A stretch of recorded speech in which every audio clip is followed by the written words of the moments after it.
মানে লাশের রাজনীতি চাইকে তৃণমূল। আগামী দিনে গোটা ভাঙড় জুড়ে তৃণমূল কংগ্রেসের কর্মীরা আরো যদি 5 জন শহীদ হয় হবে, কিন্তু ভাঙড় তৃণমূল কংগ্রেস আগামী দিনে 2026-এ জয়ী হবে, এটা আশা।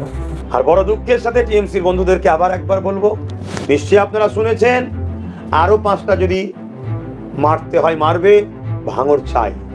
কিন্তু একবারও তো বললো না নন্দীগ্রাম চাই, একবারও তো বললো না শুভেন্দুকে হারাতেই হবে 26-এ, তার জন্য যা করতেই করব। একবারও তো কেউ বললো না শাসক দলের যে ওই যে ভাটপাড়ার অর্জুন সিং, তারপরে কি বলে ওই কি মজুমদার যেন আগের যে সভাপতি ছিল, কি নাম জানো, সুকান্ত মজুমদার, তাকে হারাবার জন্য যা করতেই করবে। এরা নিজেরাই মার্ডার করবে আগামী দিন নিজেদের কর্মী দলের লক্ষ্যে, একাধিক 5টা কেন একাধিক মার্ডার করবে, এদের মন মানসিকতা আছে।